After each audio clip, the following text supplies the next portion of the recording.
Hello दोस्तों, नमस्कार। स्वागत है आपका हमारे इस YouTube चैनल विजडम क्लासेस में। दोस्तों, आज आज हम बात करने वाले हैं असंक्रामक रोगों के बारे में। इसके पहले वाली वीडियो में हमने पढ़ लिया था कि जो है जन्मजात बीमारियां क्या होती हैं, उसके बारे में हम लोगों ने पढ़ा था, जिनमें 5 बीमारियों के बारे में हम लोगों ने पढ़ा था। पहला है लिन-फिल्टर सिंड्रोम, दूसरा है टर्नर सिंड्रोम, तीसरा है डाउन सिंड्रोम, चौथा पटाउ सिंड्रोम और पांचवा ब्लू बेबी सिंड्रोम। 5 जन्मजात रोगों के बारे में इसके पहले वाले वीडियो में हमने अध्ययन कर लिया था। अगर आप इसके पहले वाला वीडियो आपने नहीं देखा है तो आप लिंक डिस्क्रिप्शन में है, आप जाके वहां से वॉच कर सकते हैं। तो दोस्तों, आज हम बात करने वाले हैं अर्जित रोग। और अर्जित रोग में हमने बताया था कि अर्जित रोग में संक्रामक और असंक्रामक रोग 2 प्रकार से होते हैं। असंक्रामक रोग क्या होते हैं कि ऐसे रोग जो किसी एक पर्सन से दूसरे पर्सन में ट्रांसफर नहीं होते हैं, उसे असंक्रामक रोग कहते हैं। असंक्रामक रोग किसे कहते हैं? ऐसे रोग या ऐसी बीमारियां जो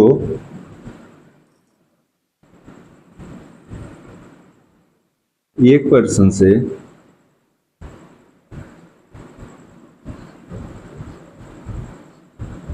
दूसरे पर्सन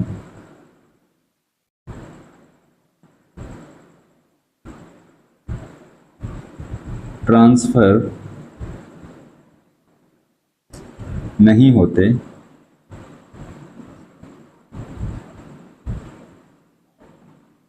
उन्हें हम क्या कहते हैं? असंक्रामक रोग। ठीक, ऐसे रोग जो एक पर्सन से दूसरे पर्सन में ट्रांसफर नहीं होते, ऐसे रोग जो एक पर्सन से दूसरे पर्सन में ट्रांसफर नहीं होते हैं, उन्हें हम क्या कहते हैं? असंक्रामक रोग कहते हैं। ठीक, असंक्रामक रोग में पहला क्या हो जाएगा? डेफिशिएंसी। डेफिशिएंसी क्या होता है? डेफिशिएंसी का मतलब होता है कि पोषक तत्वों की कमी से जो रोग होते हैं, यानी न्यूट्रिशन की कमी से जो भी रोग अगर किसी व्यक्ति या किसी पर्सन को होते हैं, तो ऐसे रोगों को किस कैटेगरी में रखा जाता है? डेफिशिएंसी। तो विटामिन ए की कमी से जैसे रतौंधी हो जाता है, नाइट ब्लाइंडनेस हो जाता है, तो ये क्या है? ये एक डिफिशियंसी डिजीज है और ये असंक्रामक रोग है। अगर विटामिन ए की कमी से किसी व्यक्ति को रतौंधी हुआ है, तो वो क्या होता है कि एक व्यक्ति से दूसरे व्यक्ति में ट्रांसफर नहीं होता है। आप जानते ही होंगे, अगर किसी को नाइट ब्लाइंडनेस है तो क्या वो छुआछूत से या फिर खांसने से दूसरे पर्सन में चला जाएगा? तो ऐसा नहीं होता है, क्योंकि ये आंख से संबंधित होता है। ठीक है, नाइट ब्लाइंडनेस। ठीक, विटामिन, वही बात करते हैं, विटामिन बी की कमी से बेरी-बेरी रोग होता है। तो बेरी-बेरी रोग भी क्या होता है? असंक्रामक रोग की कैटेगरी में आएगा। ये डिफिशियंसी यानी पोषक तत्वों की कमी से होने वाले रोग हैं। ठीक है, बात करते हैं विटामिन सी की कमी से स्कर्वी होता है। तो ये भी एक नॉन कम्युनिकेबल डिजीज है, यानी स्कर्वी रोग होता है जो है नॉन कम्युनिकेबल डिजीज होता है। वहीं बात करते हैं प्रोटीन की कमी से होने वाले 2 रोग होते हैं, क्वाशियार्कर और मरासमस। ठीक, प्रोटीन की कमी से क्वाशियार्कर और मरासमस 2 रोग होते हैं और ये भी एक असंक्रामक रोग होते हैं। और ये क्या होता है? प्रोटीन की कमी से होता है, डेफिशिएंसी यानी पोषक तत्वों की कमी से। ठीक, तो मान लीजिए इसमें क्या क्या कमियां होंगी। मान लीजिए विटामिन, हम क्या खाते हैं? अगर खाना खाते हैं, भोजन करते हैं, तो क्या करते हैं? रोटी खाते हैं, दाल चावल सब्जी और फल फ्रूट जो भी खाते हैं, बहुत सारी चीज़, तो उसमें जो है कहीं ना कहीं प्रोटीन मिलता है, कार्बोहाइड्रेट मिलता है और जो है फैट होता है, मिनरल्स। ठीक है, तो प्रोटीन मिलता है, ये सब क्या है? पोषक तत्व है। ठीक है, अगर यहीं पर देखिए, जैसे फैट की बात करते हैं, अगर फैट की कमी हो जाती है तो कौन सा रोग हो जाता है? फेनोडर्मन हो जाता है। ठीक है, तो फैट की कमी से कौन सा रोग हो जाता है? फेनोडर्मा। इसमें नॉर्मल ग्रोथ टू स्टॉप, मतलब कि अगर कोई बच्चा मतलब फैट की कमी है किसी बच्चे में, तो वो क्या होता है कि वो ग्रोथ नहीं करता है। नॉर्मल सी जो ग्रोथ होती है, मतलब कि एक नॉर्मल ग्रोथ यानी जो वृद्धि करता है बच्चा, तो वो नहीं होता है।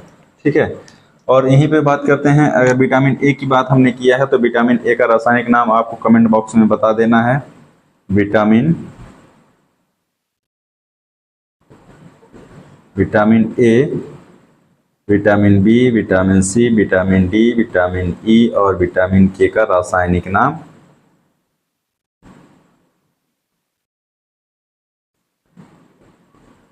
क्या होता है, ये आपको कमेंट बॉक्स में छाप देना है। ठीक है, ये हो गया असंक्रामक रोग। ठीक है, जो पोषक तत्वों की कमी से होता है, और ये सभी रोग पोषक तत्वों की कमी से जो इतने भी रोग होंगे वो क्या होंगे, नॉन कम्युनिकेबल की कैटेगरी में आएंगे। यानी यह बीमारी एक व्यक्ति से दूसरे व्यक्ति में जो है नहीं होता है।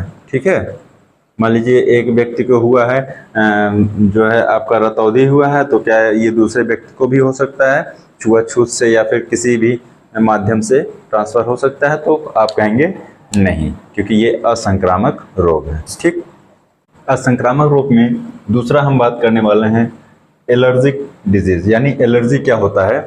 तो हम जानेंगे कि एलर्जी क्या होता है कि जब हमारा शरीर किसी पदार्थ के प्रति अत्यधिक संवेदनशील हो जाता है तो इसे एलर्जी कहते हैं।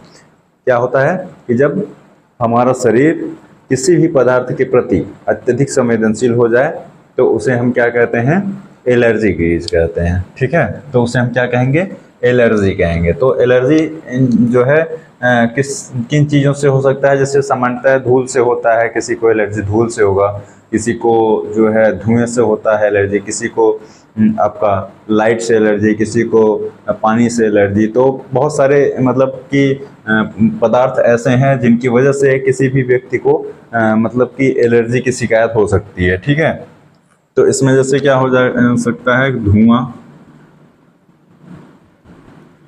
पानी, धूल, है ना, धुआं, पानी, धूल, लाइट। तो ऐसे बहुत से पदार्थ हैं हमारे जो है पृथ्वी पर, तो जो कि जिससे क्या होता है, एलर्जी की शिकायत हो सकती है।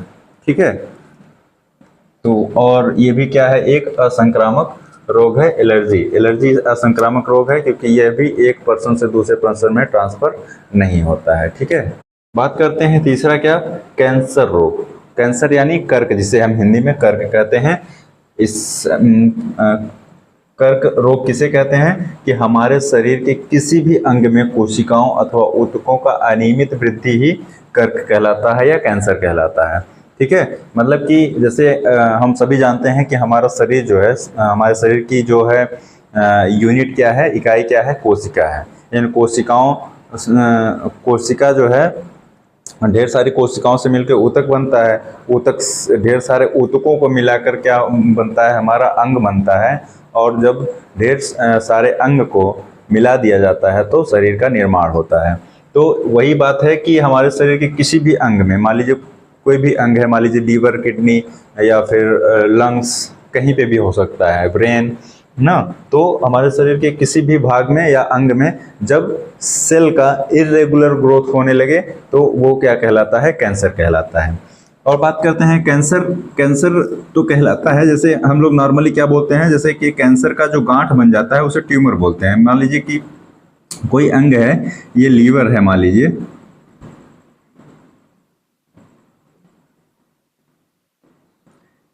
लीवर है, लीवर के किसी भी एक साइड में यहाँ पर मान लीजिए ये कैंसर क्या कर रहा है, ग्रोथ कर रहा है। तो ऐसे ये बढ़ते बढ़ते बढ़ते बढ़ते क्या करेगा, जब ऐसे एक साइज ले लेगा ऐसे, तो इस एक गांठ का आकार ले लेता है ना।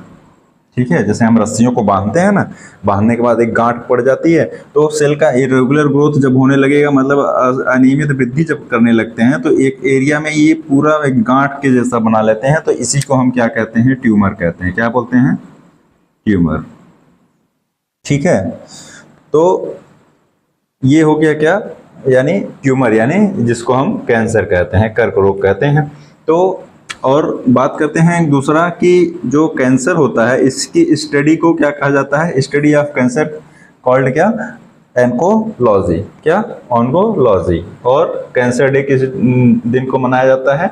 4 फरवरी को कैंसर दिवस के रूप में मनाया जाता है। ठीक है, अब बात कर लेते हैं कि कैंसर तो ठीक है हो गया, तो इसका इलाज क्या होता है, इसका इलाज कैसे होता है, इसके बारे में हम बात करते हैं कि इलाज के इसके तरीके क्या क्या हैं।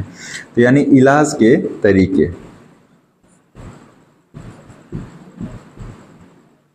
देखिए इसमें इलाज के 3 तरीके हैं। कितने तरीके हैं? 3 तरीके हैं। पहला क्या हो जाएगा? बायोप्सी। पहला क्या हो जाएगा? बायोप्सी।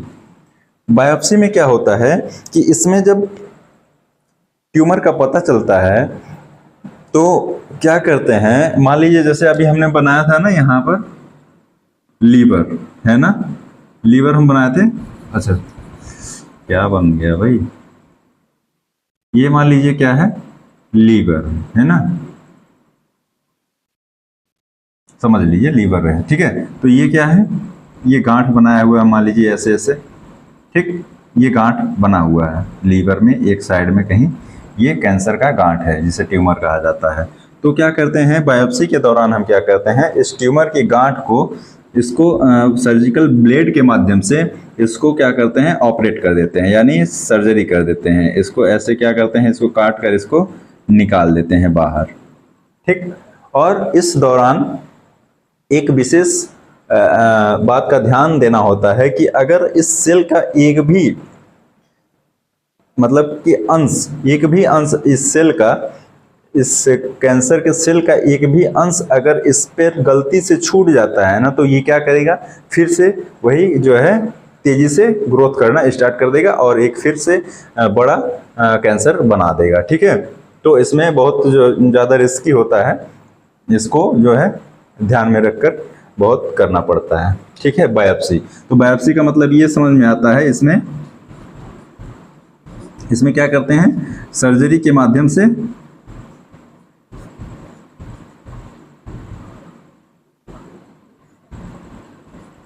इलाज किया जाता है ना, सर्जरी के माध्यम से इलाज किया जाता है। ठीक, तो ये क्या हो गया, बायोप्सी हो जाता है। ठीक है, अब बात करते हैं यहां पर दूसरा क्या हो जाता है, कीमोथेरेपी।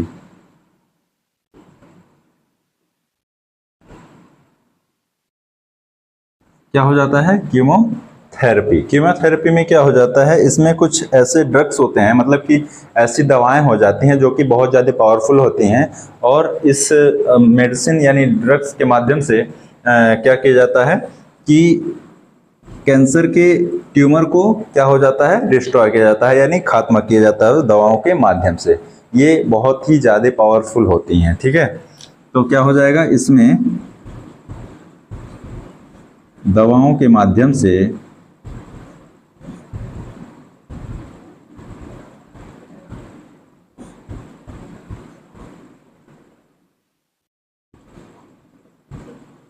कैंसर का इलाज किया जाता है ना।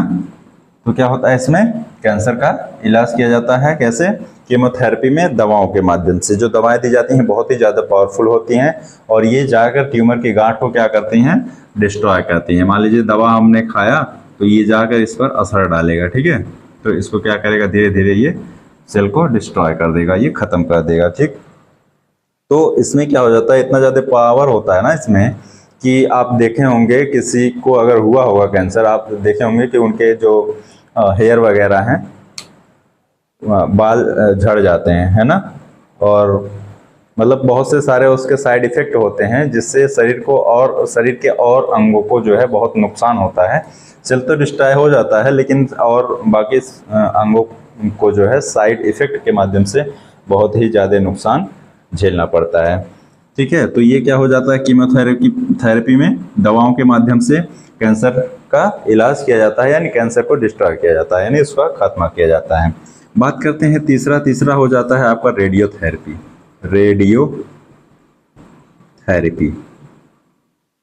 रेडियोथेरेपी में क्या हो जाता है कि कुछ ऐसे रेडियो एक्टिव पदार्थ होते हैं जिसके माध्यम से उनके जो है उनमें जो अल्फा बीटा और गामा रेज निकलते हैं, उनके माध्यम से क्या किया जाता है, कैंसर के सेल को डिस्ट्रॉय किया जाता है। मान लीजिए जैसे आपका जो है यूरेनियम है, एक सब्सटेंस है यूरेनियम, इससे बहुत सारे रेज निकल रही हैं।